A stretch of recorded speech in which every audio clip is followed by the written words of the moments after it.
tua peserta didik baru SMP Bakti Mulia Wonosobo dan juga anak-anakku kelas 7, kita sudah ada dalam masa pengenalan lingkungan sekolah atau MPLS. Dan kali ini kita akan membahas materi belajar onsite dan belajar online.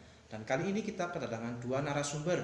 Yang pertama adalah Ibu Endah Purwanti SPD Bio, yang kedua adalah Ibu Kristina Eli Susilowati. Yuk bersama-sama kita akan bertanya. Nah, yang pertama kita akan bertanya tentang menurut pandangan Bu Endah dan menurut pandangan Bu Eli, apa itu pembelajaran onsite dan apa itu pembelajaran online? Pembelajaran onsite itu adalah pembelajaran tatap muka, di mana antara guru sebagai pendidik dan peserta didik itu akan bertatap muka langsung. Jadi nanti ada kelas, ruang kelas, kemudian di situ anak-anak belajar bersama Bapak Ibu guru, bahkan mungkin ruang laboratorium, kemudian di lapangan olahraga atau dimanapun, tetapi di situ ada interaksi langsung antara guru dan peserta didik.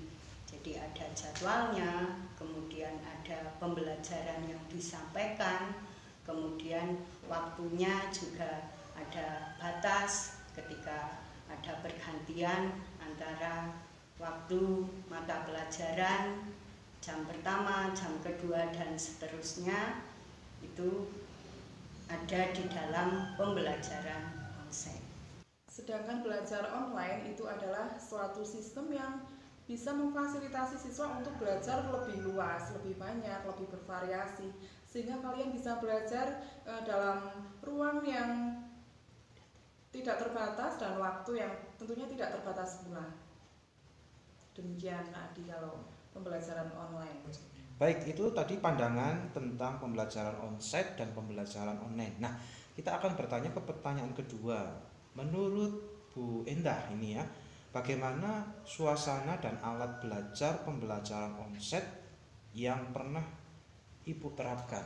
Untuk suasana pembelajaran onsite itu nampak lebih hidup karena kita kan berinteraksi langsung dengan anak-anak itu, sehingga apapun yang dilakukan oleh anak itu akan terpantau oleh kita. Ketika anak melakukan sesuatu yang tidak benar, kita bisa langsung menegurnya di situ. Dan nampaknya memang asik juga ketika kita mungkin kegiatan praktikum ataupun permainan, olahraga, kemudian permainan lain di tempat terbuka. Nah, itu akan tampak lebih hidup suasananya dan anak juga mungkin lebih senang.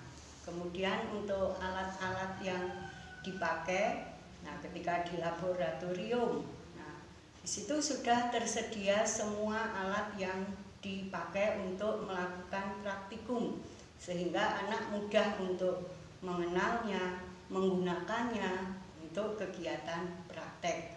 Ketika di ruang komputer, nah di situ tersedia semua media, alat-alat, sehingga mereka bisa langsung mempraktekkan apa yang disampaikan oleh guru TIK maupun guru yang lain yang memanfaatkan IT tersebut.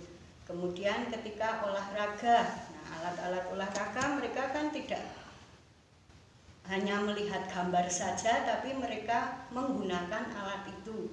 Oh, bola baseball itu seperti apa, kemudian mungkin tolak peluru, lempar lembing, kemudian raket, kemudian ketika mereka harus lompat tinggi, lari, kemudian yang lain.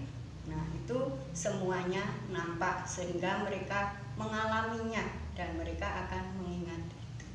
Gitu Pak Adi. Ya. Baik, terima kasih Bu Endah atas jawabannya. Berikutnya pertanyaan ketiga adalah bagaimana suasana dan alat pembelajaran online yang tentunya berbeda dengan pembelajaran onsite tadi gitu ya. Di pembelajaran online ini berbeda dengan pembelajaran onsite.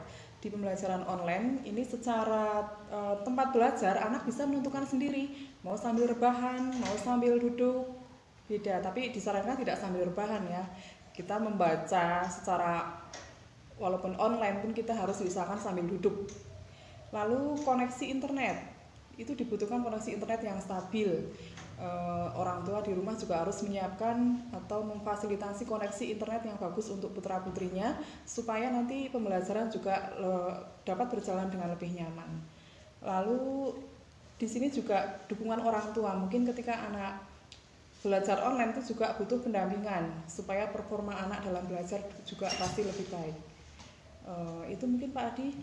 Baik, terima kasih Bu Eri atas pandangan dan jawabannya. Kita bertanya kepada pertanyaan keempat untuk Bu Endah. Bu Endah, apa kelebihan dan kelemahan pembelajaran onsite?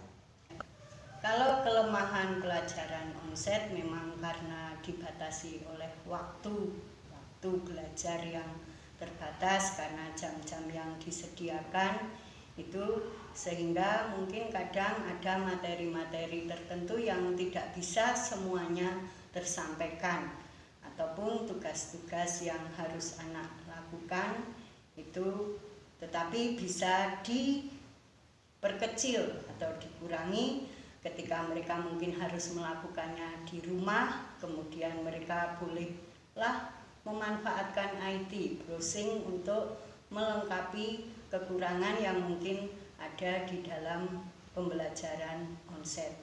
Kalau kelebihannya ya memang karena kita bertatap muka langsung dengan anak, sehingga segala sikap anak itu bisa kita amati, entah itu sikap spiritualnya, sikap sosialnya, sehingga kita bisa menilainya itu lebih objektif.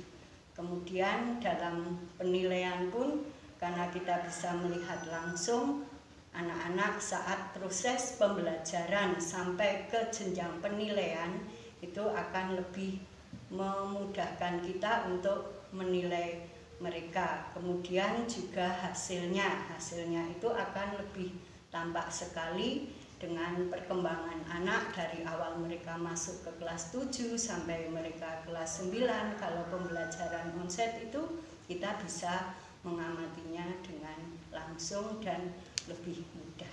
Begitu menurut saya, Pak Adi. Menurut Bu Eri nih, Bu, apa kelebihan dan kelemahan pembelajaran online? Kelebihan pembelajaran online di sini peserta didik dapat mencari sumber belajar atau referensi yang lebih banyak lagi dari internet tentunya. Dan di sini anak tidak dibatasi oleh ruang, beda dengan pembelajaran onsite. Kelemahannya, pembelajaran online ini adalah tergantung dari namanya koneksi internet pastinya. Semakin baik koneksi internet, maka proses belajar tentunya akan lebih baik. Lalu yang kedua adalah niat atau motivasi dari anak itu sendiri. Nah, disinilah dibutuhkan namanya peran orang tua untuk mendampingi putra-putrinya di dalam pembelajaran online. Mungkin itu Pak Adi. Baik anak-anak dan orang tua, Bapak Ibu semuanya, kita sudah mendengar pandangan dari Bu Endah dan Bu Eli tadi tentang pembelajaran onsite maupun pembelajaran online. Kiranya pembelajaran onsite maupun pembelajaran online ini boleh menjadi referensi bagi kita, karena di masa pandemi ini kita bisa menerapkan pembelajaran onsite atau juga bisa menerapkan pembelajaran online.